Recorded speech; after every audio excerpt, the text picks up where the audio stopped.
we had some series of bad news. One from the north. I think it was Jos or something where a building collapsed. And what even made it sad for me was that there was a family, 3 kids died. Then they told the mom died. They told the husband died. But they told the man like all your family is dead. So which brought me back to your tweet you made 2022. Wow. He said, most real estate developers in Lagos seem to be very focused on building luxury or family houses, while the demand for smaller apartment houses for young adults seems to be really scarce, even when you see it very expensive with poor quality. So, building collapsing and everything, who are we solely blaming? I don't think saying it's developer fault is complicated, because I think one of them is a school. It's not necessarily a developer project or something. Yeah, that is cool. I think one of the things I've noticed when it comes to construction is everybody thinks they can do it.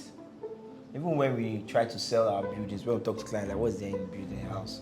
Everybody has this I can do it mindset around building. And it makes people just go and do whatever.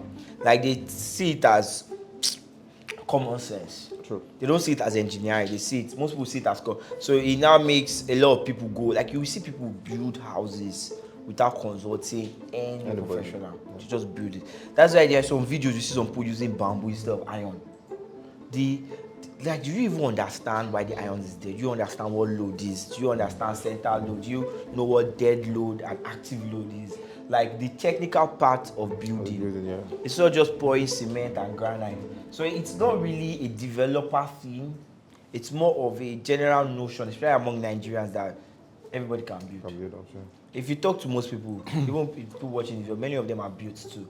So there's just this mindset of I can do it, which it doesn't help. It's better pay the money, hire the engineer, get it done professionally, do the testing, like most of our own buildings, we do testing multiple times. Say, okay, quality tests over and over again to make sure that, okay, it's solid. Sometimes you will do tests, it did not pass. Funny enough, it doesn't mean the house will collapse. There are engineering companies that do it. There's integrity test that they do. Oh, okay. There are engineering companies for it, right? That they will test the building. There are machines they will test it if it's strong. So it's one thing we always do to make sure that even if it looks strong, you have to test it. You test it. If you test it most times, or many times, you might say, okay, this pillar is not as good as it's supposed to. This other pillar is not, reinforce it. So you go and reinforce. But people don't really go through all those protocols because they feel like I can do it. And it's tragic that people have to die when things like this happen. Now, how about that person want to get an apartment? You want to just rent. Yeah. And the building is faulty. The building has tendency to get down or something. How would you know? It's hard to know. It's hard. There are some buildings that they have minor tremble. Some buildings are obviously, when you look at them, you know that, okay. You know, okay, this one. But the thing is, even people when they want to rent, there's this conversation around trying to be cheap around rental. Like, when I was an agent, it's one of the issues I have. Even till now, as we sell properties, same thing. When people want to buy, they only first consider price.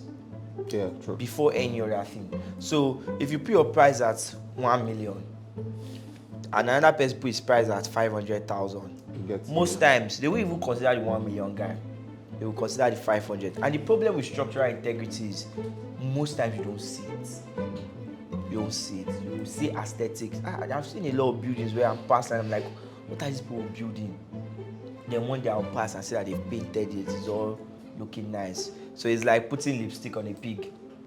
So for tenants, you have to be much more careful with how you rent. Consider the price. Consider who built it. Who built this house. Check if the person has track record, all those things. But it's a lot of work. I don't think it's a realistic expectation to join us. Asking people to do all that. Most times, just want to, who will allow me stay? People died. Government should have responsibility. Yeah. So in cases like this, do you think it is the government call? Somebody actually died. Once your house collapsed in Lagos, Nigeria and government do. Regardless of who built it. They will seize the property. In fact, your wahala of government is going to be very long, very, very long. So government is automatically involved. But what I don't know is how can government stop it? Who is to blame? Can we blame government? The whole thing is kind of technical because if governments now start doing a lot, it's going to affect everybody again.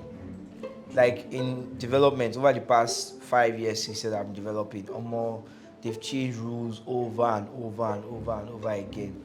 And it makes it harder for us to build, which also makes the price go up again. But at the end of the day, does this stop people from building rubbish? We don't know. I don't think it's directly affected. Though government can do better, but at the end of the day, I think Nigerians, we the people, have the most power in our hand. If more people can just close your eyes and actually engage engineers and build, we'll have a better chance. But government can help.